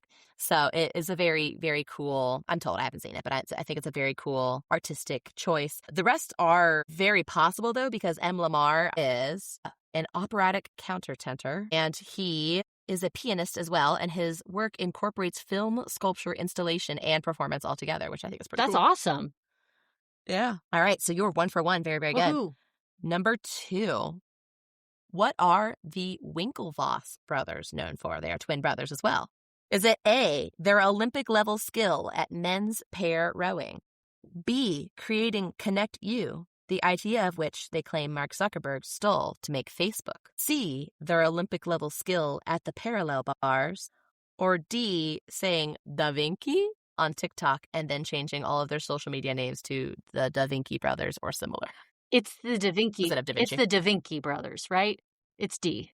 It's not. No, it's the I it's the thought Facebook so, one. It's too. the Facebook one. It is I thought that too. That's why Darn it's a fake one. It's also their Olympic level skill at men's pair rowing, which they went to the 2008 Olympics for. And so, okay, that's where I started. I was like, no, because you said their names, and I was like, that's the Da Vinci brothers. And then you said Facebook, and I was like, also wait a second. And I was like, no, it's definitely the Da Vinci ones. And the Da Vinci twins are Chris and Patrick Voros with umlauts over each see, O. I knew they had a known V. online as the Da Vinci twins. Yes. Oh, okay. So A or B was correct. I'm so sorry. Okay. Yeah, I put that in there because I also thought this. Okay, 1 for 2. You're doing great. Number 3. Which of these sets of twins is not known for their criminal activities? Ooh. Is it A, June and Jennifer Gibbons, known for vandalism, petty theft, and arson? Is it B, Albert and Ebenezer Fox, known mostly for poaching? Is it C, Ursula and Sabina Erickson, known for manslaughter/murder, depending on how you view it? Or is it D, Peter and Paul Frame, known for vehicular manslaughter? I have absolutely no idea. And this is I'd never heard of any of these. Which one is not? They're all real twins. Only one of them is not related to criminal activity. Got it. That we know of. Okay. I am going to just guess and say B. Unfortunately, it was D, which I thought would be funny to put in because their last name is Frame. I did hear that, and I did think that, and I was like, nah. I'm so sorry. And actually, the thing I can't read my own handwriting is I didn't put in a fake crime for them to do. Hilarious. I was like, I'll do that later. And then I didn't. A fun fact, June and Jennifer Gibbons were known as the Silent Twins, and Albert and Ebenezer Fox were known as the Twin Foxes, which is not as good as the Silent Twins. Yeah. Their last name is Fox. Yeah, they're the Twin Foxes. But it's funny to me that they're known for poaching. I thought that, honestly, that's why I chose it as the fake one, because the word fox and the poaching, I was like, that. Yep. It's too funny. Too funny. No. Darn. Yep. I'm sorry. I was just Googling famous twins. I love it. All right. You'll probably know these twins. Oh, gosh, I hope so. Number 4. Is it Zach and Cody? What? I hope so. What was Dylan and Cole Sprouse's first on-screen role? It was very good. Yep. So it's is it A, a baby food commercial? Oh, goodness. B, a diaper commercial? C, a 1999 Adam Sandler film called Big Daddy?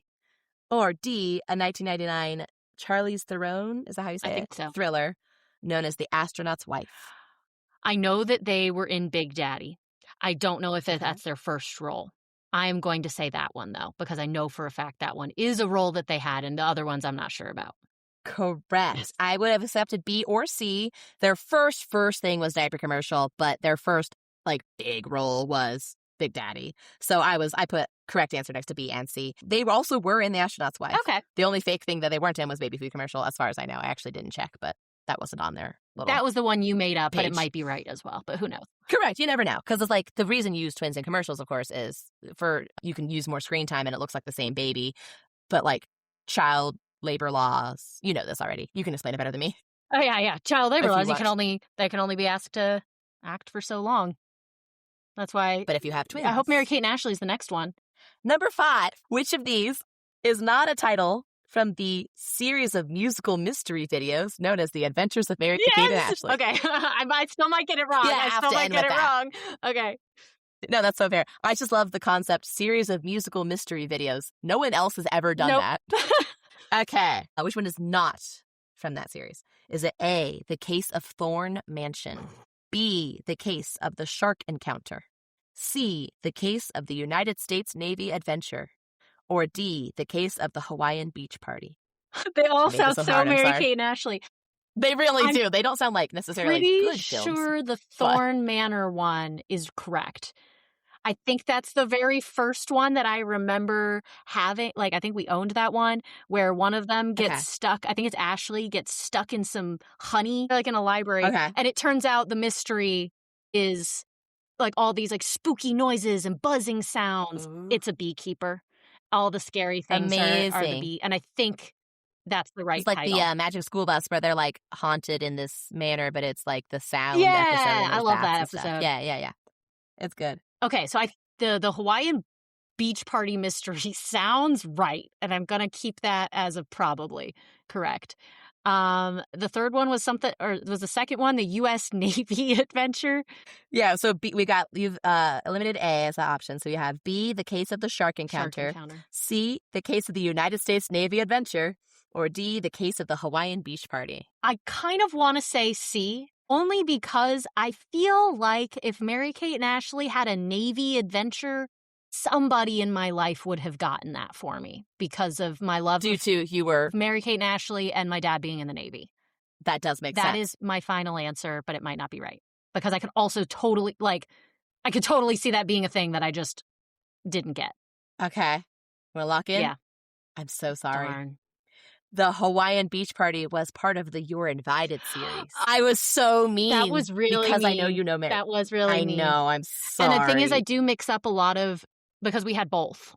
Because you watched them all. Yeah, I had them all, but not all. You know what I mean? There were so many Mary-Kate and Ashley's. Had enough.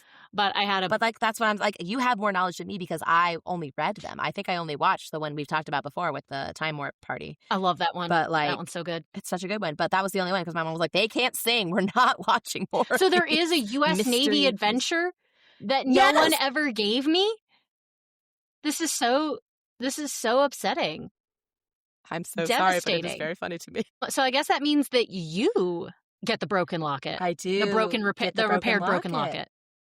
So this is my second win.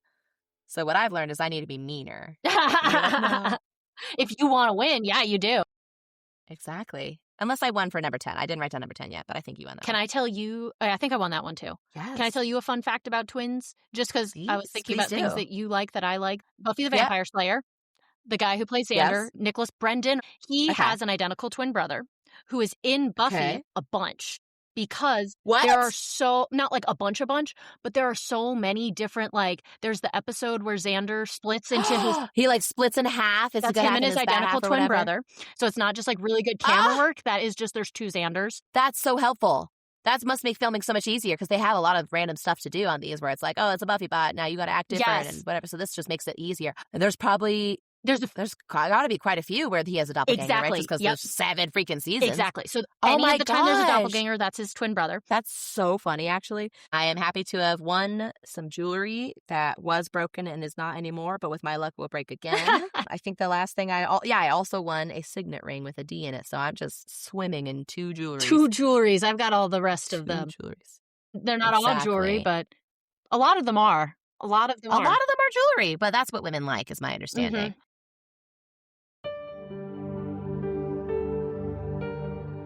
Thank you so much for joining us for this episode of Me and You and Nancy Drew and learning about child actor labor laws with us. This podcast is lovingly dedicated to the memory of my wonderful mother, Shar, the woman who got me hooked on sassy female detective stories. I also want to thank my brother, Ben, for creating most of our sound and music cues for this podcast. Thanks, Ben. You can check out our website, meandyouandnancydrew.com, for show transcripts, our episode calendar if you'd like to read along with us, and links to our Patreon where we will post any images that we described during the podcast. Those will be visible to anyone without a paywall, but if you would like to become a patron, we have some very fun perks, including outtakes and discussions that got cut for time, stickers, cross-stitched patterns to create your own Drewsium at home, and more. Thank you, Megan, for editing this podcast and creating a few additional sound cues. Thank you, Colleen, for also editing the podcast, for transcribing the episodes, and for designing our website and Patreon perks. Thank you to our partners for the support, love, and microphones. Thank you to libraries everywhere for giving access to Nancy Drew books so that people don't need to go down the terrible path of counterfeit. And finally, thank you, of course, to the one and only Carolyn Keene for independently writing 620 Nancy Drew novels from 1930 to present day. Join us next episode for our discussion of The Message in the Hollow Oak, the 12th book in the classic series. And don't forget the moral of this episode. Ghosts? Nothing!